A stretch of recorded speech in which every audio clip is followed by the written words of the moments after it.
সম্মানিত সুধী, আসসালামু আলাইকুম। সুপ্রিয় শিক্ষার্থীবৃন্দ, তোমরা জানো আমাদের যে বিদ্যালয়ের পেজ আছে সরকারি এসএ বালিকা উচ্চ বিদ্যালয় সুনামগঞ্জ, এই বিদ্যালয়ের পেজে এখন থেকে কিন্তু এখন থেকে বলতে বেশ আগে থেকেই আমাদের কিন্তু লাইভ ক্লাস হচ্ছে। আমাদের বিদ্যালয়ে কিন্তু জুম ক্লাসও হচ্ছে, সেটা তোমরা জানো। তো জুম ক্লাসে তো তোমরা নিয়মিত অংশগ্রহণ করছো, আর পাশাপাশি লাইভ ক্লাসও চলছে। তো এই লাইভ ক্লাসে এর আগেও আমি ক্লাস নিয়েছি আমাদের বিদ্যালয়ের পেজে। এরই ধারাবাহিকতায় আজও আমি তোমাদের সামনে হাজির হয়েছি। আমি শওকত আলী আহমেদ, সহকারী শিক্ষক, সরকারি এসএ বালিকা উচ্চ বিদ্যালয় সুনামগঞ্জ। তো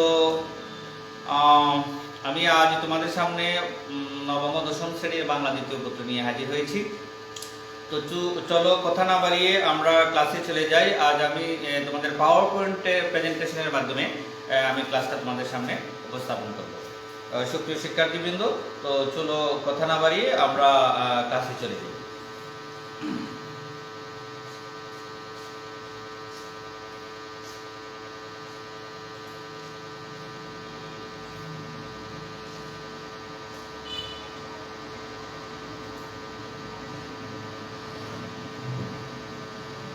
আচ্ছা, ঠিক মতো দেখা যাচ্ছে কিনা? যারা একটু দেখছেন একটু লাইক কমেন্ট করে জানাবেন যে ঠিক মতো দেখা যাচ্ছে কিনা, কথা শোনা যাচ্ছে কিনা।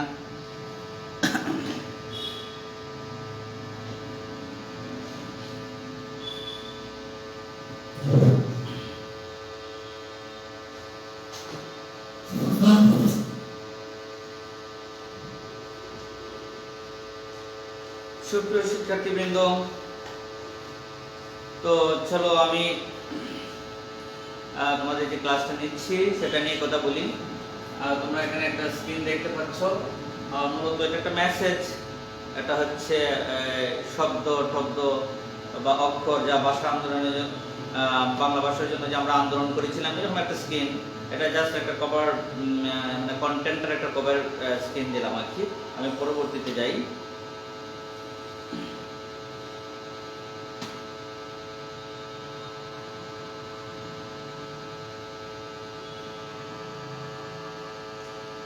এখানে হচ্ছে আমার পরিচিতি। তো আমার পরিচিতি তো আমি একবার বলেছি, হচ্ছে আমি শওকত আলী আহমেদ, সহকারী শিক্ষক। আবার বলছি না, শ্রেণী দশম, বাংলা ভাষার ব্যাকরণ, আর হচ্ছে অধ্যায় প্রথম, বাংলা ভাষার শব্দ ভান্ডার। বাংলা ভাষার শব্দ ভান্ডার এই কন্টেন্ট, এইরকম এই টপিকের উপরে একটা কন্টেন্ট সাজিয়েছি। তো সেটা নিয়ে আজ আমরা কথা বলবো।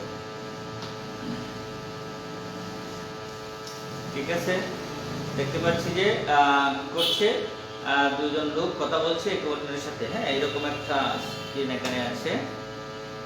ছবিতে আমরা কি দেখতে পাচ্ছি?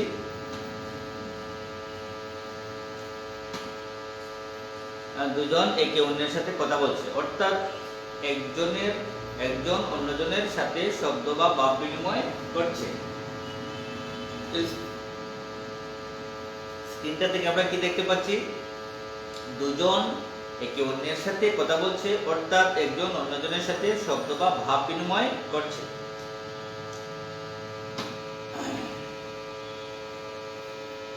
তাহলে আজকের পাঠ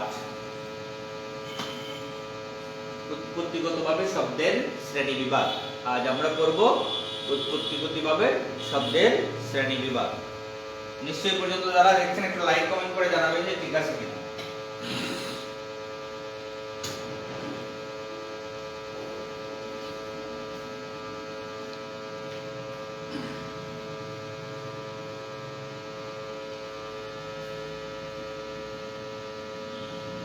তাহলে আজ আমরা পড়ছি উৎপত্তিগতভাবে শব্দের শ্রেণীবিভাগ। চলো আমরা সামনে অগ্রসর হই।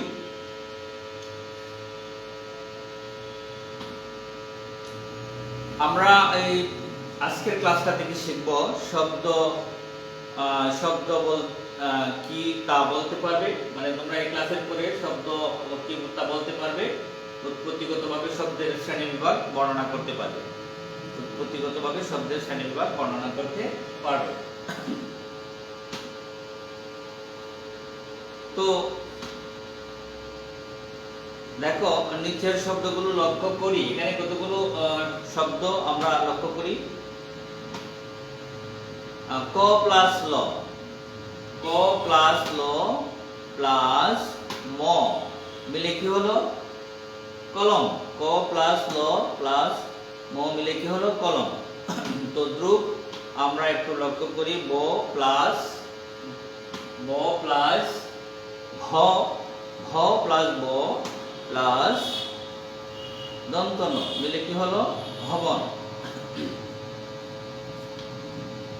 চা প্লাস ক প্লাস র মিলে কি হলো চাকর। ওকে, চি প্লাস নি মিলে কি হলো চিনি। এখানে আমরা কতগুলি শব্দ লিখলাম, ক ল ম কলম, হ ব ন ভবন, ছা ক র চাকর, চি যুগ নি চিনি, সু যুগ না যুগ নে সুনামি। আচ্ছা, এই যে আমরা এখানে কতগুলি শব্দ দেখলাম, এই শব্দগুলো আনার একটা উদ্দেশ্য আছে। দেখো, কলম, ভবন, চাকর, চিনি, সুনামি। ওকে, তাহলে একক কাজ হচ্ছে শব্দের সংজ্ঞা লিখো। মানে এই যে আমরা শব্দগুলি দেখলাম, এই শব্দগুলো যে দেখলাম কতগুলো, মানে এক বা একাধিক, এই যে দেখলাম আমরা এক বা একাধিক বর্ণ মিলে, যেখানে কতগুলো বর্ণ মিলে শব্দ গঠিত হচ্ছে, তাই না? এখানে তিনটা বর্ণ মিলে একটা শব্দ গঠিত হয়েছে, দুইটা বর্ণ মিলে। হ্যাঁ, তাহলে এই স্লাইড থেকে আমরা শব্দের সংজ্ঞাটা নির্ণয় করতে পারবো কিনা? এই স্লাইড থেকে, হ্যাঁ, এই স্লাইড থেকে আমরা শব্দের সংজ্ঞাটা নির্ণয় করতে পারবো কিনা? তাহলে পরের স্লাইড হচ্ছে শব্দের সংজ্ঞা লিখো। এটা হচ্ছে মানে তোমাদের জন্য কাজ, একক কাজ। আচ্ছা, যেহেতু এটা কন্টেন্টটা আমার আগে তৈরি করা, এবং আমরা যদি প্র্যাকটিক্যাল ক্লাস এটা করাই, তাহলে এখন তোমাদেরকে হয়তো আমি 2 মিনিটের 5 মিনিটের একটা কাজ দিতাম, যে তোমরা ওই স্লাইড থেকে নিজের ভাষায় শব্দের সংজ্ঞাটা লিখো। তো এটা তোমরা যদি কেউ বাসায় বসে যদি এটা ক্লাসটা ফলো করো, তাহলে শব্দের সংখ্যাটা লিখতে পারো। এটা হচ্ছে আমরা প্র্যাকটিক্যাল ক্লাসে গেলে, লাইভ মানে রিয়েল ক্লাসে গেলে আমরা শব্দের সংখ্যাটা তোমাদের লিখতে দিতাম, তারপর দেখতাম কে কয়জনে লিখতে পারছো। যদি তোমাদের ভুল হয়, তখন আমি তোমাদের শব্দের সঠিক সংখ্যাটা দিতাম। শব্দের সংখ্যাটা হচ্ছে এক বা একাধিক অক্ষর মিলে যদি একটি অর্থ প্রকাশ করে, তখন তাকে শব্দ বলে। ঠিক আছে, সুপ্রিয় শিক্ষার্থীবৃন্দ, দেখতে পাচ্ছ কিনা বা কথা শোনা যায় কিনা?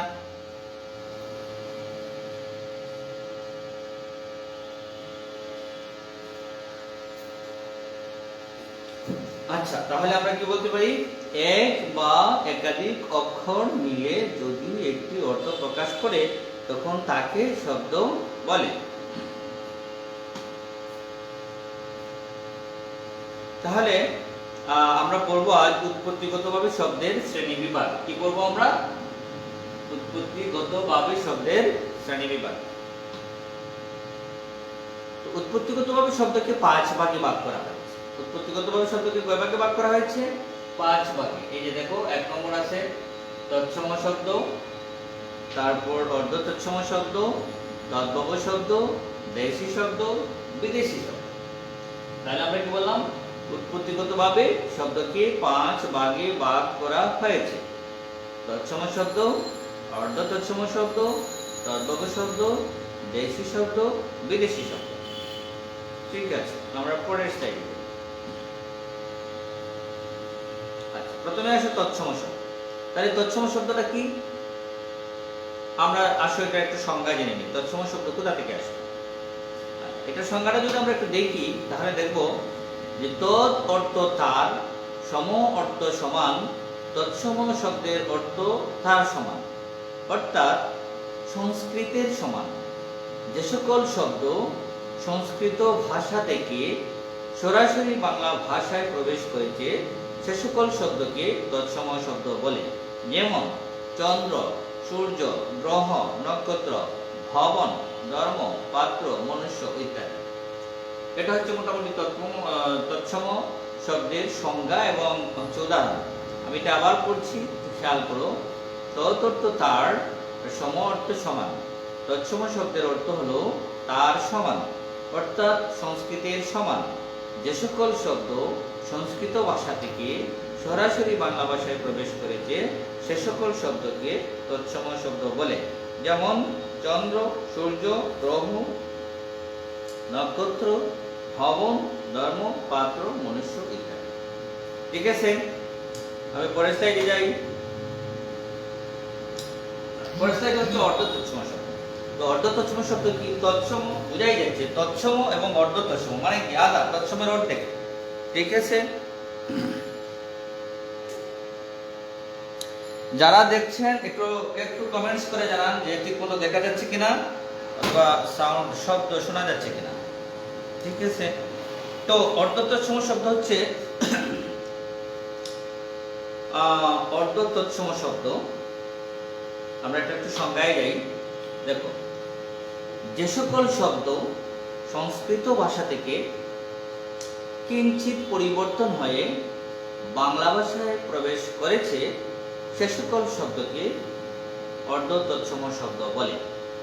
আমি এটার সংজ্ঞাটা আবার পড়ছি। যে সকল শব্দ সংস্কৃত ভাষা থেকে কিঞ্চিত পরিবর্তন হয়ে বাংলা ভাষায় প্রবেশ করেছে সে সকল শব্দকে অর্ধ তৎসম শব্দ বলে। মানে শব্দটা ছিল সংস্কৃত, কিন্তু কিছুটা পরিবর্তন হয়ে গেছে। আমরা জানি যে ভাষার ধর্মই হচ্ছে পরিবর্তন হওয়া। ভাষা প্রতিনিয়তই পরিবর্তন হয়, নদীর গতির মতো পরিবর্তন হয়। হ্যাঁ, এবং যে ভাষা যত বেশি কি পরিবর্তন হয়, পরিবর্তিত হয়, নতুন নতুন শব্দ গ্রহণ করে, কিছু শব্দ কি হয়ে যায়, ব্যবহার না করতে করতে বাতিল হয়ে যায়, সেই শব্দ সেই ভাষাটাই তত বেশি জীবন্ত। তাহলে এখানে দেখো, চন্দ্র শব্দটা হচ্ছে একটা তৎসম শব্দ। চন্দ্র শব্দটা তৎসম শব্দ। তো চন্দ্র থেকে হয়েছে চন্দ, চর্মকার থেকে হয়েছে চর্ম আর, লাবু থেকে হয়েছে লাবু। এই যে চন্দ, চমর, লাবু, এই শব্দগুলো হচ্ছে অর্ধ তৎসম শব্দ। নিশ্চয়ই আমি তোমাদেরকে বুঝাতে পারছি। এই শব্দগুলো হচ্ছে অর্ধ তৎসম। চন্দ্র থেকে চন্দ, চর্মকার থেকে চমর, লাবু থেকে লাবু, এই শব্দগুলো হচ্ছে অর্ধ তৎসম শব্দ। আমরা পরের স্লাইডে যাই। তদ্ভব শব্দ। তো তদ্ভব শব্দে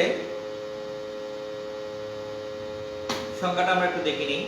যে সকল শব্দ সংস্কৃত ভাষা থেকে প্রাকৃতের মধ্য দিয়ে বাংলা ভাষায় প্রবেশ করেছে সে সকল শব্দকে তদ্ভব শব্দ বলে। মানে শব্দটা ছিল সংস্কৃত, তারপরে হয়েছে এটা প্রাকৃত, তারপরে আরো পরিবর্তন হয়ে এটা একটা আধুনিক রূপ লাভ করেছে, এটাকে আমরা তদ্ভব শব্দ বলি।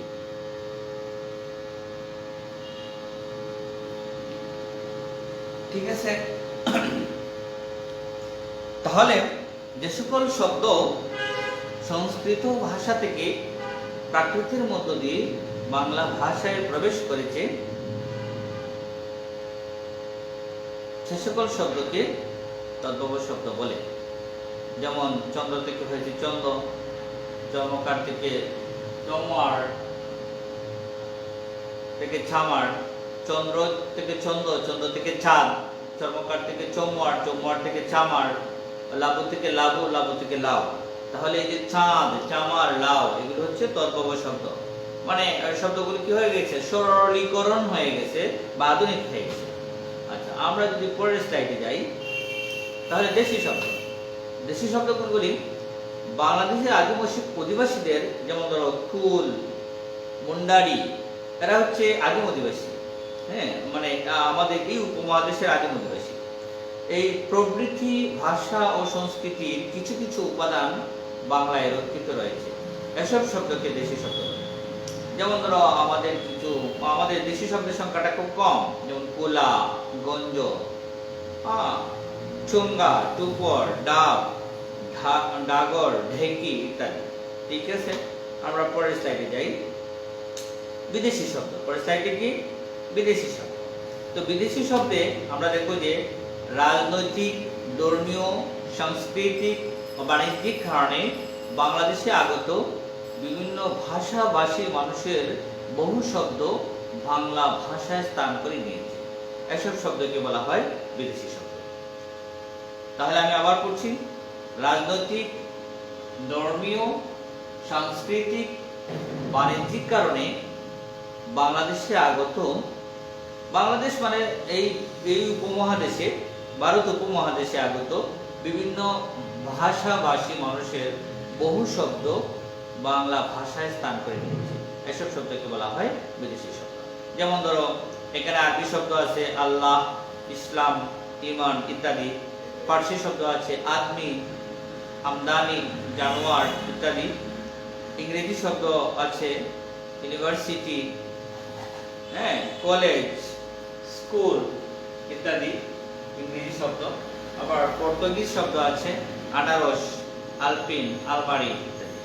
ঠিক আছে, ওকে। আমি যদি পরের স্লাইডটাতে যাই তাহলে দেখব এই বিদেশি শব্দ কিন্তু অনেক, মানে বলেছি তো বিভিন্ন সময় বিভিন্ন জাতিগোষ্ঠী উপমহাদেশে এসেছে, ব্যবসা বাণিজ্য করেছে, দীর্ঘদিন থেকেছে। তাদের শব্দ এই আমাদের উপমহাদেশের ভাষার সাথে শব্দের সাথে মিলে গেছে। এগুলি যদিও এখন আমরা এগুলি বাংলা হিসেবে ব্যবহার করি, কিন্তু এগুলির অরিজিন যদি আমরা খুঁজতে যাই, ওইগুলোর অরিজিন খুঁজতে গেলে আমরা দেখব এগুলি আসলে কোনটা কোন ভাষা থেকে এসেছে। তো তদ্রূপ আরো কিছু শব্দ আছে, যেমন ফরাসি শব্দ আছে কার্তুস, কুপন, ডিপু ইত্যাদি। অলন্দাজ শব্দ আছে স্কাপন, রুইতন, হরতন ইত্যাদি।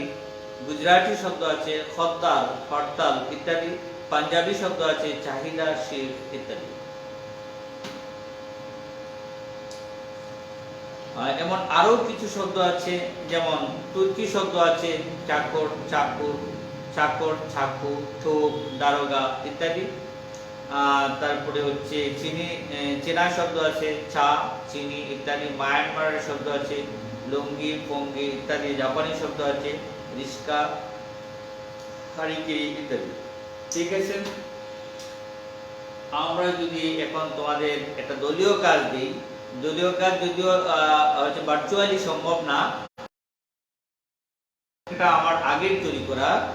যখন আমরা রিয়েল ক্লাসে ক্লাস নিতাম, আমি আমার অনেক কন্টেন্ট তৈরি করা আছে, এরকম একটা কন্টেন্ট থেকে আজকে ক্লাসটা নিচ্ছি।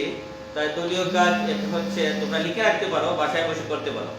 এটা উৎপত্তি স্থল উল্লেখ সহ 10টি শব্দ লিখো। উৎপত্তি স্থল উল্লেখ সহ 10টি শব্দ লিখো। ঠিক আছে, আমি আবারও বলছি, ভার্চুয়ালি কিন্তু আসলে দলীয় কাজ তো সম্ভব না, কিন্তু এটা আমার কন্টেন্টটা আগে তৈরি করা। আমি এটাতে একটা ক্লাস নিলাম, তোমরা এটা বাসায় বসে করতে পারো, একক কাজ হিসেবে। উৎপত্তি স্থল উল্লেখ সহ 10টি